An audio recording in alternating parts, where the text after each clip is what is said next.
We have the one and only Joe Rubio is here with us today. Joe, welcome to the pod. Good to see you. Good to see you guys too. You Yeah. know, Joe, one of the things that we do to kick things off is some folks know you, some folks may not know you yet.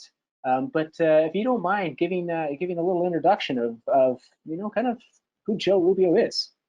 Okay, well, let's see. Started running in 1977 because my dad told me that he was tired of watching me watch TV all the time, and he said, "You either need to get out and do something, or I'm going to enroll you in Bellarmine Prep," which was it's a Catholic school in San Jose, which was really what Shots I fired. wanted to do. So I went out and had a buddy who was on the track team, and I just went out and started, doing track. And I remember.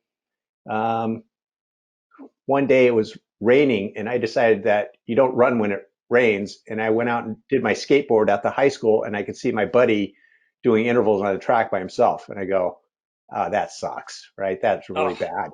So that got me into the habit of just going out regardless of what the weather was. And then our high school coach, this was in junior high, and my buddy's dad was was he worked on Wall Street or something, so he got to work at 5 in the morning and got off at 3 and was able to coach us. He wasn't that good of a coach, but whatever. He was a really good guy, and our coach at the high school was really good. And I remember Mark Stillman. He was coaching Mark Stillman, and Mark Stillman won the California High School State meet in 406. And I can remember him doing intervals and watching my coach give him encouragement. We worked out on the same track, and that was pretty encouraging. But some of the stuff about my high school coach that kind of resonates right now is his big idol was Emil Zatopek, right? And Yeah. right, just 60 times quarters and stuff like this, every day.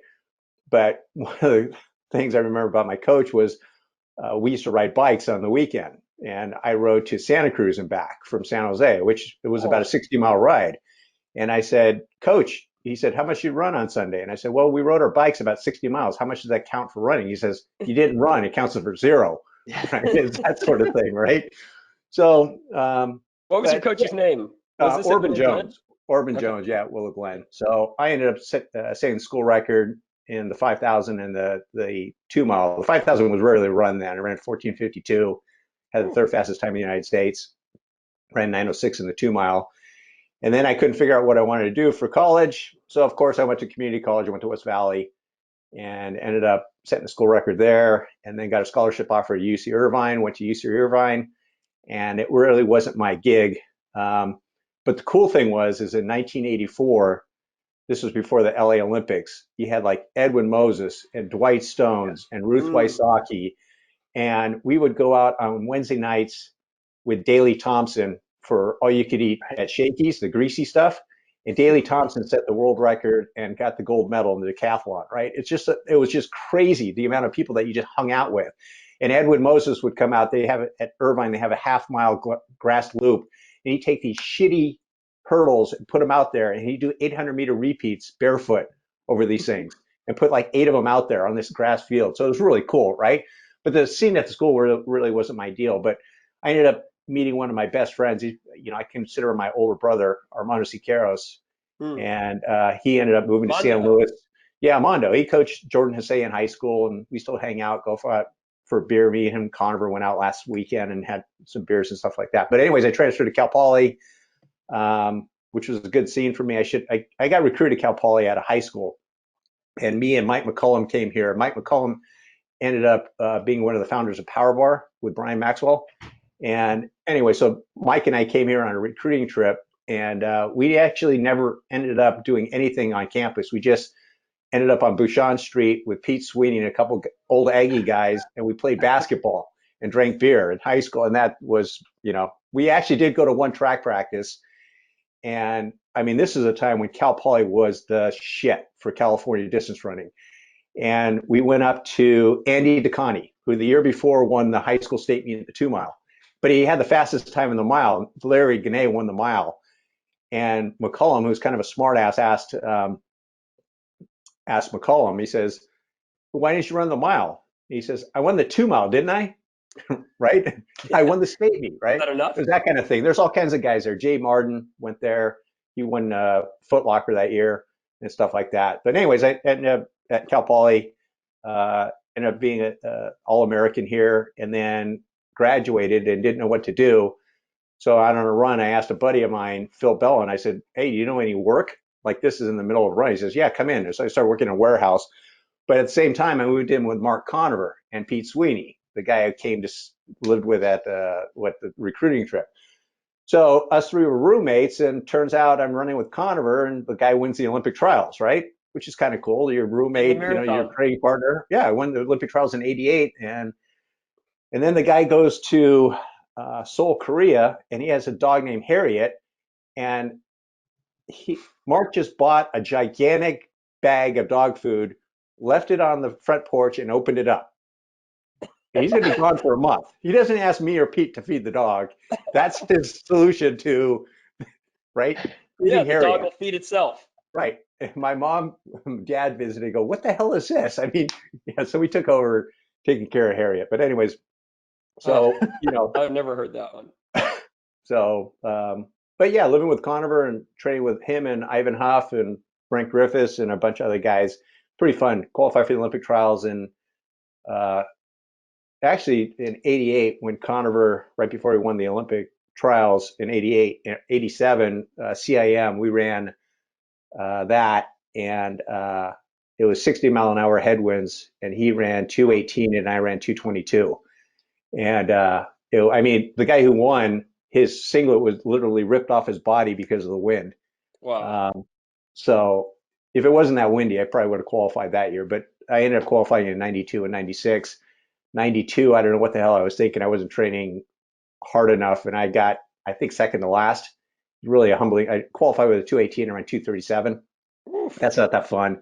No. And then I regrouped in '96, and I got on a pretty hilly course. I ran 220, got 26, and went in ranked 71st, I think. So that was pretty good. Yeah. Was that the same similar course? 96, was that also in Atlanta, the trials? No, that was in Charlotte. In Charlotte. Okay. Yeah, and that's the one where Bob Kempinen won. He was Oh yeah, that's puking, right. Puking right? He was everywhere. Yeah, yeah, puking, yeah. right? And it was Yeah, yeah. snowing, and it was crazy, Yeah, it crazy was the, day. But yeah.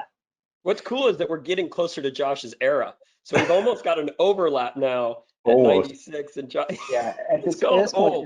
in like 96, in 96, I was 33 years old. And yeah, that's about right. So yeah. so basically, so 96 came and went, right? So that was that your last shot at the trials? Was that your last Yeah, the trials? thing was is that at the time I had started another company, VS Athletics, and I was going to grad school, and I just bought a house and just got married, and um, was training 120 miles a week, and I got done with that race. And I don't know if you've seen the Dick Beardsley podcast where he got done with the Olympic trials and he got 16th by surprise. And he goes, "I'm not done at all." When I got done in '96, when I got 26, I said, "I can't do any better than this." Hmm. It was just, I can't train any harder given all the stuff I got Yeah, going on in my life, right? yeah, Yeah. yeah, And then I kept running and running some road races and stuff like that. But basically, my competitive career, it was just yeah. the light went off. And then I ended up getting my master's degree, started that business, and then that kind of morphed into, um, in what was it, in 2004. I don't know if you guys know Mike McManus, but Mike McManus is in Yeah, charge yeah, yeah. of, Yeah, he used to be right? at Adidas guy, right? Well, he's And I actually in know charge so of close. now he's athletes for Now it's Hoka Hoka. right now. now he's a Hoka guy. Yeah, yeah, but I Yeah, think that was his career, right? yeah. So back in 2004, he was in charge of tennis and running for Adidas. He was a rep for both of them. And we had a small shop in San Luis Obispo, and Mike stopped by to show some track spikes and some, um, team apparel and stuff like that. We're a pretty small company. And we got done. I said, "Mike, why are you here?" And he goes, "I'm here to see you." And I go, "That's bullshit. You're not here to see me. What are you doing here?" He says, "I'm actually here to see Tennis Warehouse." I said, "What's Tennis Warehouse?" And he goes, "Oh man, they got a kick-ass website. They're huge. You got to check it out." So then I check it out and I go, "Okay, well, that's cool." Right? They're based in San Luis Obispo and I'm based in San Luis Obispo. And that was about the end of it. And about 4 months later, um, Drew, my partner, there's an article in the Tribune when you actually read the paper. and he was talking about all these different things about why small businesses succeed or don't. And a lot of it had to do with the fact that, okay, you have somebody like me that's trying to do taxes and HR and programming and imaging, and it's just too much to handle, right? It's like you just can't do everything. Yeah. So his concept and my other partner Mark's concept is if you can keep someone like me focused on just running shoes and take care of the other things. So you have an accounting department for several companies, you have an imaging department, you have an HR department, so on and so forth. Mm-hmm. And you can scale that stuff, right? And have me focus on the running side, right? That should work. And so what happened was once I read that article, a light went on and I called up Mike and I said, hey, get me in touch with these guys. And so I got in touch with them and we had 10 or 15-minute meetings. Yep. And then they said, when are we doing this? And I said, well, I got to put it on a 4th of July race. How about after that? Is that Pozo? Yep, after Pozo. So then on July 12th, we incorporated. I left my other company and I just, I gave my stock shares to one of my partners. And I said, I didn't get any money or anything. And I just left and started this. And I don't know how good of an idea that was, but it turned out okay. So what did you start? Tennis we warehouse? We started running warehouse in 2005, July 12th in 2005. And then I didn't really know retail running that well. I knew team stuff. And there was a guy at that I convinced to go to Cal Poly for grad school that I'd been going to the Humboldt running camp with, and he was a counselor. And he had worked at Forward Motion Sports in Danville for a number of years. Yeah. So I started asking him his advice, and he started working for me and started doing stuff. And he worked for me for, I don't know, 2 months. And finally I went to HR and I said, can we start paying this guy? His name is Jonathan Spiros, and he's still working for me, right? But those are the days when, I worked 6, 7 days a week. I vacuumed, cleaned the toilets. I literally was the person who cleaned the bathrooms. Yep. We would receive, we would answer phones, do retail, create orders, do all kinds of stuff. But, a lot of these marketing genius things that we came up with, it was more because we had to. Like in my previous business, the most phone calls we got were people that wanted to return stuff because you had to get a return authorization number. So you grilled people about why they were returning stuff. And we only had 2 people at the time, right? And so we're shipping stuff out and I can't answer all these questions. So what we did was we offered free returns and we put the return instructions on the back and we included a shipping label. And it had nothing to do with a marketing scam. It's just, I didn't have the manpower to answer the calls and stuff. Just return it and I'll take care of it, right? Just get me the stuff back. Just send it back. So we were, go ahead. That's fantastic. I've used that many times because you're kind of going like, well, I don't get a chance to try on these shoes. Let me order like 4 pair and keep 2. Yeah. Right? And then you're still coming out ahead with that. But it's from a consumer point of view. But that's how we came up with it. It was more of a sense of need. Like, pain in the ass. I don't want to do that. I don't want to deal with that. So just, here's everything. And I remember one guy in particular, he kept calling me and he says, hey, I keep shipping the label, the package back and it keeps coming back to me. And finally I realized after like the 3rd call, I said, there's a label in there that you need to put on the box. Are you doing that? He goes, well, no. Right? He has his own label. He gives it to the UPS guy and the UPS guy keeps delivering it back to his house. I mean, this is the kind of stuff you're dealing with, like early days, right? But now we have, I actually pay Tennis Warehouse to do our fulfillment and receiving and so forth. So for all intents and purposes, running warehouse is buyers, marketing, web content, and customer service. And for that, we have about, I believe it's about 80 individuals. But if you take all the Tennis Warehouse people and all of our accounting, I guess if you look at just the warehouse people, it's about 500 people there.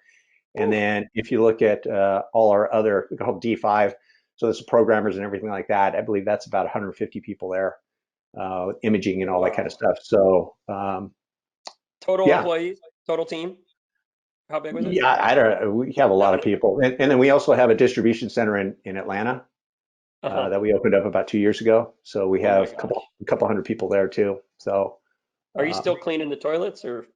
No. That's the idea. I'm not cleaning the toilets right now. No. And then it's Uh, international as well. I mean, yeah, this is we just have Australia, and we also have Europe. And then Europe's based in Germany, and we have 2 locations in Australia as well. that's So badass, dude. it's pretty cool. Congratulations. Well, Yeah. thank you. So Yeah.